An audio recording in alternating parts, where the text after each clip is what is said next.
8 फेरों का 8वां वचन। स्वाति ने इसी साल शहर के कॉलेज से पढ़ाई पूरी की है और अब उसके लिए जगह जगह से रिश्ते आने लगे हैं। स्वाति से ज़्यादा उसके रिश्तेदारों को उसकी शादी की चिंता है, इसीलिए जो भी स्वाति के घर आता वो किसी नए लड़के की खबर ज़रूर ले आता। अरे दीदी, ये फोटो देख के बताओ कैसा है। राहुल नाम है लड़के का, मेरी सहेली की बहन का बेटा है। अपनी स्वाति के साथ एकदम प्यारी जोड़ी लगेगी इसकी। ज़रा दिखाना, फोटो तो बढ़िया लग रहा है। कोई गलत आदत वादत तो नहीं है ना इसे? और कमाता कितना है? अरे कोई गलत आदत नहीं है दीदी, आप कहो तो एक मीटिंग करवा देती हूँ, फिर सब कुछ फाइनल कर लेना। हाँ हाँ, ये सही कह रही हो तुम। संडे को स्वाति के पापा भी घर पे ही रहेंगे। बुआ फिर वहाँ से चली जाती है और रात को स्वाति की माँ उससे कहती है, स्वाति बेटा, आज कमला बुआ ने एक लड़के की फ़ोटो दिखाई है। संडे को वो लोग मिलने आ रहे हैं, तैयार हो ना तुम बेटा? अरे मम्मी, आप कहाँ कमला बुआ के चक्कर में आ जाती हो? अभी इतनी जल्दी कोई शादी वादी नहीं करनी है मुझे। अरे बेटा, अच्छा लड़का है, बुआ जानती है उसे अच्छे से। हाँ स्वाति बेटा, एक बार मिल तो लो, बाद में देखेंगे आगे क्या करना है। वैसे तो कमला रिश्ता लाई है तो मना करने का तो कोई सवाल ही नहीं उठता।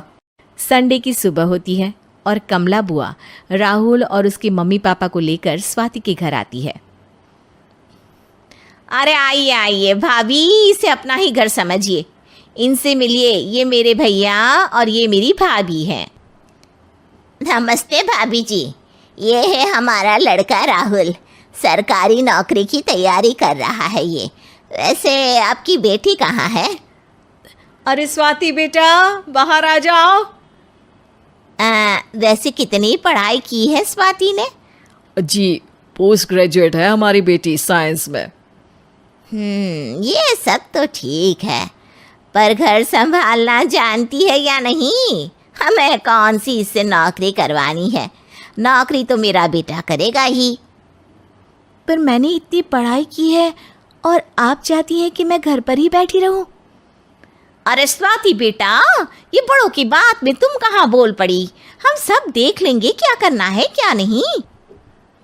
हम तो इसी बात पर विश्वास करते हैं कि घर के लड़कियां घर में ही रहे तो ज़्यादा अच्छा रहता है।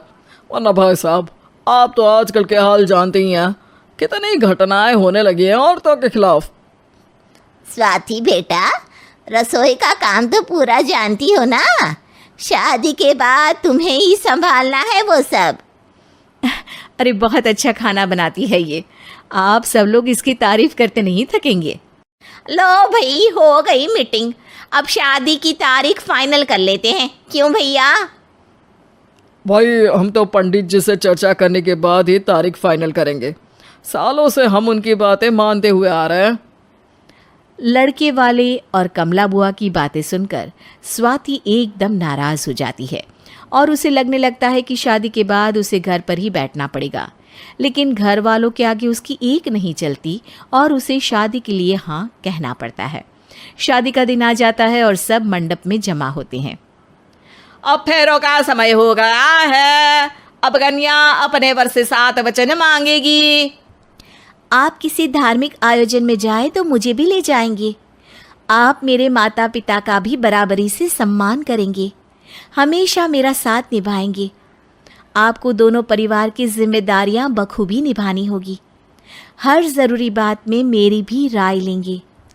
आप सभी गलत आदतों से दूर रहेंगे। आप मेरे अलावा किसी और औरत से कोई गलत संबंध नहीं बांधेंगे। ये 7 वचन पूरे हुए, वर क्या तुम्हें ये सारे वचन मंजूर है? जी हाँ पंडित जी, मैं सारे वचन अच्छी तरीके से निभाऊंगा। अरे वाह वाह, बढ़िया तरीके से सब काम संपन्न हो गया। तो इसी के साथ विवाह संपन्न हुआ और आज से ये दोनों पति पत्नी हुए। 1 मिनट पंडित जी, अभी एक वचन लेना बाकी है। अब कौन सा वचन है बेटा? मैं अब हमेशा के लिए किसी दूसरे घर में जाने वाली हूँ, तो पति के अलावा मैं अपने सास ससुर से भी एक वचन लेना चाहूँगी। अब कहो बेटी। मैं ये चाहती हूँ कि मुझ पर किसी बात की कोई पाबंदी नहीं लगाई जाएगी। मुझे सब कुछ करने की आज़ादी होगी और मैं भी विश्वास दिलाती हूँ कि मैं एक अच्छी बहू बन के दिखाऊंगी।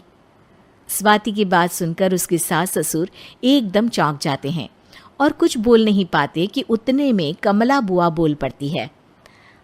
अरे बेटा, ये भी कोई कहने की बात है? रानी बन के रहोगी तुम तो। वचन देने से पहले सोच लीजिए, क्योंकि शास्त्रों में वचन ना निभाने वालों के लिए नरक से भी बदतर सजा लिखी है। स्वाति की चालाकी से वहां मौजूद सब लोग प्रभावित हो जाते हैं और लोगों में बदनामी ना हो जाए, इस कारण स्वाति के सास ससुर को उसे वचन देना पड़ता है। अरे कैसी अपशकुन वाली बातें कर रहे हैं आप पंडित जी? हमें मंजूर है बेटा तुम्हारी शर्त। स्वाति अपनी समझदारी से अपनी बात अपने ससुराल वालों से मनवा लेती है और खुशी खुशी राहुल से शादी कर लेती है। अब से हर शादी में मैं खुद 8 वचन दिलवाऊंगा। ओम मंगलम मंगलम मंगलम।